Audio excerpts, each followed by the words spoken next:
Bonjour et bienvenue à tous dans cette nouvelle vidéo, ici Angélique d'Invest in French. Aujourd'hui, c'est l'épisode numéro 17 de la série de vidéos sur l'évolution de mon portefeuille boursier mois après mois. Comme pour les précédentes vidéos, je vais vous parler de mes achats effectués, des dividendes que j'ai reçus, de l'évolution de mes investissements sur les mois de septembre et octobre 2022, ainsi que des résultats que j'ai obtenus sur ce troisième trimestre de l'année. Pour les nouveaux de passage sur ma chaîne, le tableau que vous allez découvrir dans cette vidéo est mon tableur personnel sur Google Sheet. Si vous voulez en savoir plus dessus, je vous mets en haut à droite le lien de ma dernière vidéo présentant la version 2.0.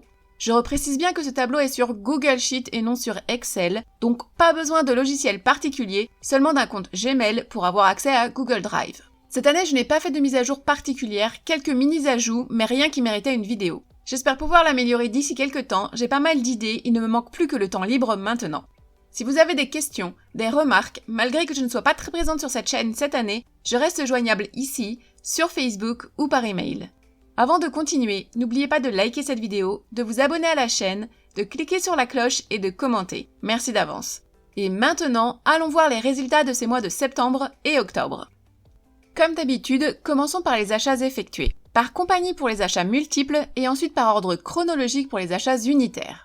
Comme pour la vidéo précédente, je ne vais pas vous citer les titres que j'ai achetés un par un, mais seulement le nombre final de titres achetés, le montant dépensé, le nombre total de titres que je possède de la compagnie, ainsi que le prix de revient unitaire de chacun d'entre eux. Je vais réutiliser les mêmes petites images que la dernière fois pour vous préciser dans quel compte ces titres se trouvent, même si je ne le mentionne pas.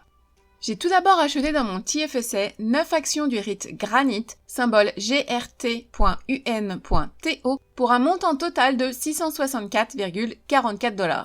Ça me fait donc désormais un total de 25 actions au prix unitaire de 77,04 $. Ensuite, dans mon compte au comptant chez Banque Nationale, j'ai acheté 9 parts de l'ETF RYLD pour un montant total de 172,61 $ américains. Ça me fait donc désormais un total de 207 parts au prix unitaire de 23,36 $ américains, soit environ 30,10 $ canadiens. De retour dans mon TFSA, j'ai acheté 10 actions de la compagnie Bell, symbole BCE.TO, pour un montant total de 615,26 $. Ça me fait donc désormais un total de 56 actions au prix unitaire de 63,76 $. J'ai aussi acheté 25 actions du REIT Choice Properties, symbole CHP.UN.TO, pour un montant total de 326,83 $. Ça me fait donc désormais un total de 195 actions au prix unitaire de 13,80 $. J'ai acheté 78 actions du REIT Chartwell Retirement Residences, symbole CSH.UN.TO, pour un montant total de 688,44 $. Ça me fait donc désormais un total de 302 actions au prix unitaire de 9,48 $. Ensuite, j'ai acheté 3 actions de la compagnie Savaria, symbole SIS.TO, pour un montant total de 41,18 $. Ça me fait donc désormais un total de 135 actions au prix unitaire de 15,23 $. J'ai acheté 5 actions du REIT Dream Industrial, symbole DIR.UN.TO, pour un montant total de 56,30 $. Ça me fait donc désormais un total de 258 actions au prix unitaire de 14,72 $. J'ai acheté 20 actions du REIT Smart Center, symbole SRU.UN.TO, pour un montant total de 533,77 $. Ça me fait donc désormais un total de 130 actions au prix unitaire de 27,77 $. Et pour finir, j'ai acheté 6 actions de la compagnie Keyera, symbole KEY.TO, pour un montant total de 170,10 $. Ça me fait donc désormais un total de 99 actions au prix unitaire de 29,79 $. Passons maintenant aux achats unitaires. Le premier a été fait dans mon TFSA le 2 septembre avec une part de l'ETF TXF au prix de 15,30 $. Je suis donc désormais à un total de 171 parts au prix unitaire de 19,73 $. Le 28 septembre, avec 20 actions du REIT Plaza Retail, symbole PLZ.UN.TO, au prix de 3,90 $, soit un total de 78 $. Je suis donc désormais à un total de 500 actions au prix unitaire de 4,18 $. Dans mon RRSP américain, le 28 septembre avec une action d'Universal, symbole UVV, au prix de 46,95 $ américains, soit environ 63,95 $ canadiens. Je suis donc désormais à un total de 2 actions au prix unitaire de 49,99 $ américains. De retour dans mon TFSA le 4 octobre avec une action d'Algonquin Power, symbole AQN.TO, au prix de 15,55 $. Je suis donc désormais à un total de 191 actions au prix unitaire de 18,34 $. Dans mon RRSP canadien, le 5 octobre, avec une action d'ATCO, symbole ACO.X.TO, au prix de 42,99 $. Je suis donc désormais à un total de 21 actions au prix unitaire de 45,38 $ dans ce compte, vu que j'en possède aussi dans mon TFSA.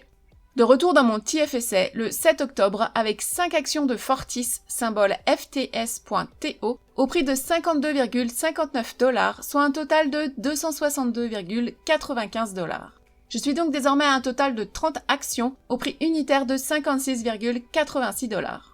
Et pour finir, le 31 octobre avec 5 actions de Transalta, symbole RNW.TO, au prix de 14,35 $, soit un total de 71,75 $. Je suis donc désormais à un total de 230 actions au prix unitaire de 18,33 $. Comme certains m'ont demandé comment je faisais pour acheter des actions une par une et ne pas m'en sortir avec des frais de commission astronomiques, eh bien la réponse est que la majorité de mes comptes se trouvent chez Wealthsimple Trade, qui est le premier courtier canadien qui offre la possibilité d'acheter et de vendre des titres canadiens sans commission. Je vous les conseille à 200%, et si vous voulez découvrir ce courtier un peu plus en profondeur, je vous mets en haut à droite le lien de la vidéo de présentation que j'ai réalisée il y a quelques temps, mais qui est toujours d'actualité.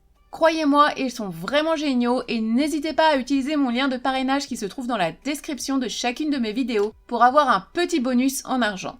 Leur seul point négatif, c'est que pour les titres américains, il faut payer un abonnement de 10 $ par mois pour avoir la possibilité de détenir nos comptes en dollars américains. Sinon, à chaque achat et vente, vous aurez des frais de 1,5% de change, mais aussi à chaque réception de dividendes, ce qui peut être super pénalisant si vous faites de l'investissement par les dividendes. J'attends toujours avec impatience qu'ils mettent tout ça gratuitement, car mon changement de courtier de l'an passé pour aller de Questrade à Banque Nationale est un gros fiasco. Banque Nationale n'est vraiment pas faite pour moi. La méthode Norbert Gambit est désormais payante avec eux, et si vous n'achetez pas d'actions dans le mois, vous ne recevrez pas de relevé de compte. Ces relevés sont super importants pour moi pour traquer le montant total de mes comptes, les dividendes reçus, etc.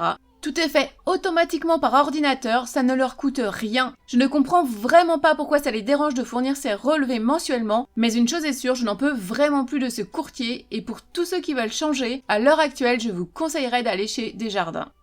Maintenant, regardons les dividendes que j'ai reçus sur ces 2 mois. Dans mon TFSA, en septembre, j'ai reçu 11,42 de Chartwell, 36,75 de Great West Life, 11,20 de Plaza Retail, 25,96 de Fining International, 5,50 de Savaria, 6,88 de Metro, 10,48 de Choice Properties, 16,34 de Enbridge, 17,62 de Transalta, 16,96 de Smart Center, 17,77 de Canadian Utilities, 4,13 de Granite, 13,38 de Fortis, 18,06 de Pembina, 14,88 de Keyera, 66,71 de l'ETF TXF et 14,76 de Dream Industrial. Dans mon RRSP, j'ai reçu 6,66 de Canadian Utilities, 8,65 $ américains de Realty Income, soit 11,47 $ canadiens, 0,33 $ américains de l'ETF QYLD, soit 0,45 $ canadiens, et 22,63 $ de l'ETF TXF. Dans mon compte au comptant chez Banque Nationale, j'ai reçu 49,88 $ américains de l'ETF QYLD, soit 68,49 $ canadiens, et 33,57 $ américains de l'ETF RYLD, soit 46,09 $ canadiens.